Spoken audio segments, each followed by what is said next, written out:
What's going on, guys? I'm Aaron from PhoneDog.com. The dogfight showdown between the G2x and other devices on the market continues. You have the G2x over here in one hand, the current heavyweight in the Android market. I mean, stock build of Android 2.2, dual-core processor, 8-megapixel camera that can shoot 1080p video, front-facing camera. All in all, a pretty awesome device. But it's going up against what would arguably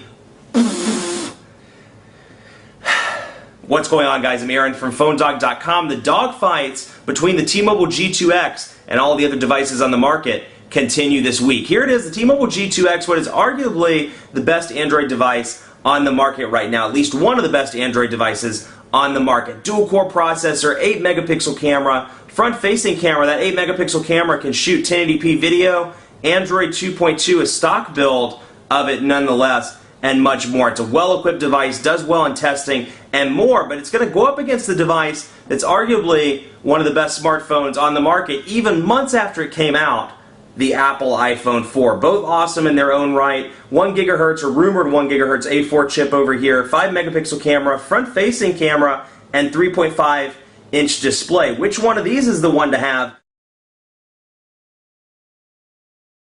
So let's take kind of a look at what comes pre-installed on both of these devices. First of all, the Apple iPhone 4. This is one place where Apple's exerted a lot of influence over both AT&T and Verizon. Out of the box, this is exactly what it looks like. Save for that speed test app that I downloaded, everything else is stock. It's stock Apple. There are no Verizon apps, no VCast mess to deal with, nothing pre-installed, no bloatware on the device. Again, other than that speed test app that I downloaded. Now, on the other hand, you have the T-Mobile G2x over here, which does come with some T-Mobile applications out of the box, and they're T-Mobile applications that you can't uninstall at that. So you have T-Mobile App Pack, you have T-Mobile Highlight, My Account, My Device, Need for Speed Shift, Nova, Polaris Office, you have T-Mobile Mall, T-Mobile TV, let's see, TegraZone Games, and that's not T-Mobile, that's just pre-installed on the device, Telenav GPS, Navigator, Quick Video Chat, and visual voicemail and Wi-Fi calling. Now, the cool thing about this device, it does have Wi-Fi calling capabilities, where if you're in an area where T-Mobile service isn't the greatest, you can make Wi-Fi phone calls. Now, it does come out of your planned minutes, but it's still cool to be able to make calls even if you're in an area where you don't have service. If you have a Wi-Fi connection, bam, you can jump on and make phone calls. This also has mobile hotspot capabilities. Both of these devices have mobile hotspot capabilities, which you can take advantage of if you want to use the connection. Now, that's an added cost from both of the carriers.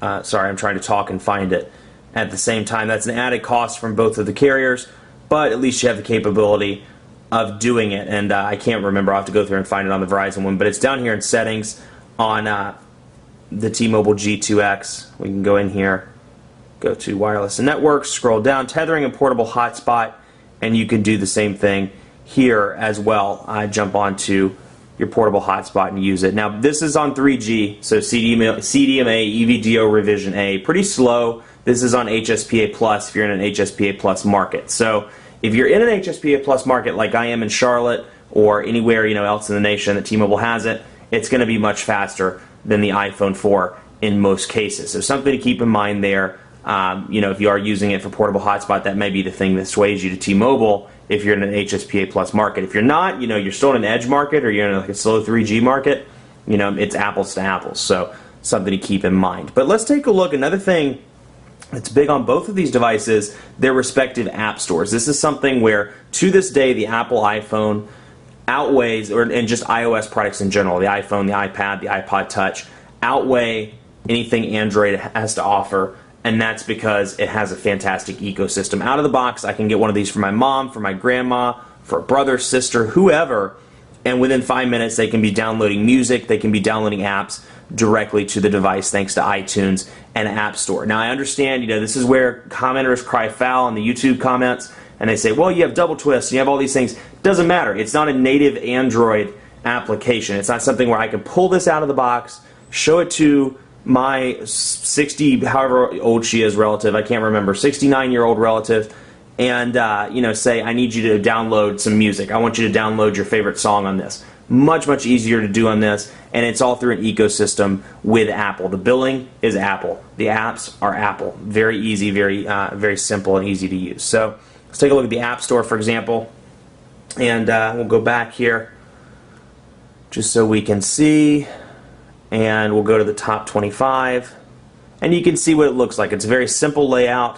Go to Angry Birds, for example, and you can see the description, the screenshots, the ratings, tell a friend, give this app, and then report a problem. So pretty simple, pretty easy to use. Featured categories, search, and your updates. So whenever you have updates to your applications, you can find those. So very easy to use. Android market's over here, and they've made some improvements to the Android market over the course of the past, let's say, 6 to 8 months. Much, much better. It looks more aesthetically pleasing, and I think it's up to about 170,000 apps now, if I remember right, somewhere in that 170,000 app mark. And here's what it looks like in portrait. Here's what it looks like in landscape. So it looks much better, and it has this nice little carousel over here to the side that you can use to scroll back and forth between featured apps. So let's just say Rhapsody, for example. Music and audio. We'll jump in here. Descriptions there. I can click more or less if I want to, but I can read the description, see the screenshots, sharing, reviews, related, developer info, market content, and more. So I can see it all in one spot, and if I want to install, I can accept those permissions and click OK, and there are actually more, so you can see there are the full permissions. Pretty easy, pretty self-explanatory, and the one thing that I have to give the Android market credit for, automatic app updating.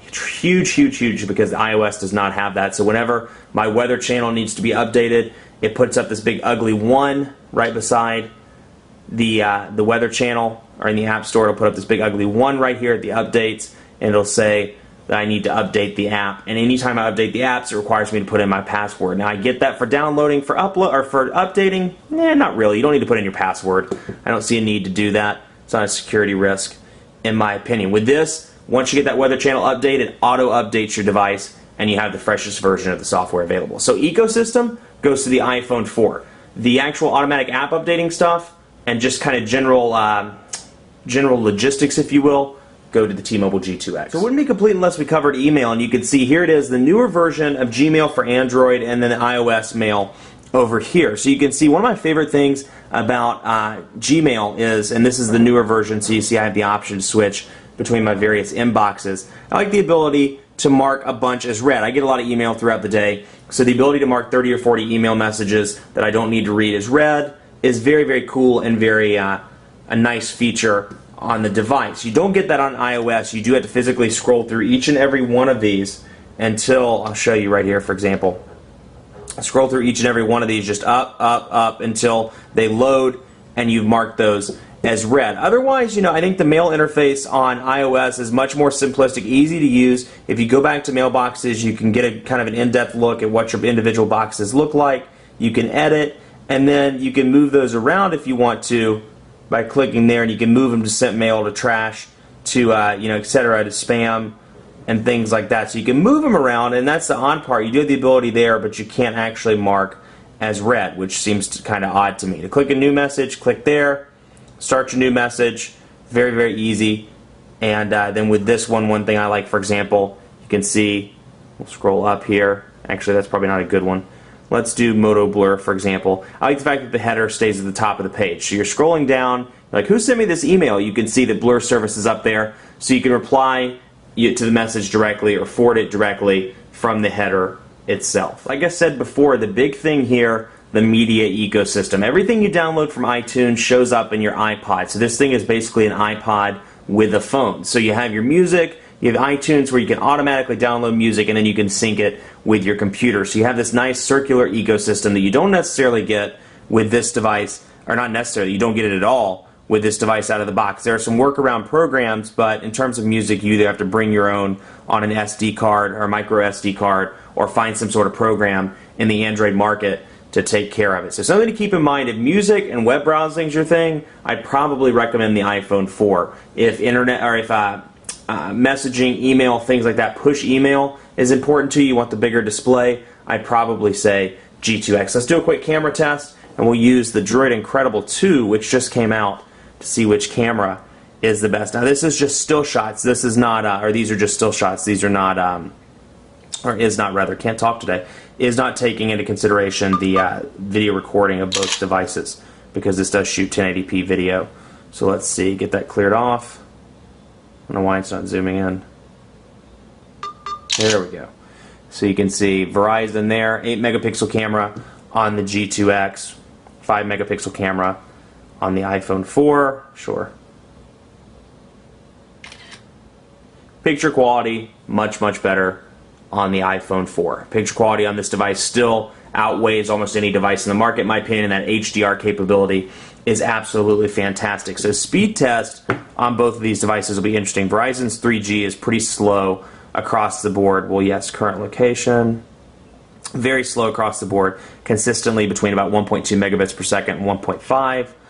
And Greensboro, we're going to do Greensboro here. I don't know what happened to the Charlotte server. It just disappeared one day. So we'll see here, and we'll begin our test just to get an idea. Call quality has actually been pretty decent on both of these. Verizon has, in my opinion, quite a few dead spots in the Charlotte area. And despite that, I was able to hold the call. It's a little choppy, but still the calls held. The earpieces on both devices are fantastic. Like I said, I've been playing around with this one for a couple days and have been pretty pleased with it. So you see about 3.58 megabits per second over here. So 3.58 to 1.28. So much faster on the T-Mobile side.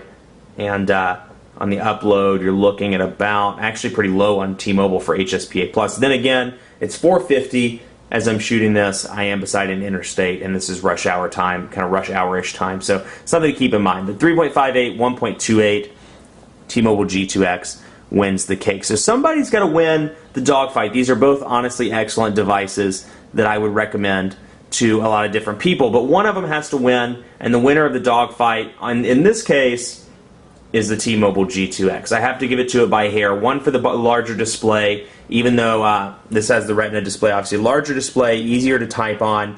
It does lack the media ecosystem, which is a big, big knock on the G2X, and the camera's better on the iPhone 4. Battery life is also better on the iPhone 4 as well. They don't tell us the milliamps here. This has a 1500 milliamp battery, though it's surprisingly decent for a dual-core processor device. This still outperforms it. That said, the G2X, just incredible powerhouse, very, very fast. It's what Android should have been from the beginning. And see, when I pull devices out, I won't name names, but when I pull another device out and see that lag that everybody's kind of come to know with Android, it's kind of frustrating that that is the name that Android has, because if people saw this, I think more people would convert from iOS to Android. Very, very fast. Both devices are great, but I'm going to give it to the G2X. Much more coverage to come on PhoneDog.com on the G2X and on the iPhone 4. This continues along the week of G2X dogfights. Tomorrow I'll have another G2X dogfight most likely, so stay tuned for that, along with some additional videos and more content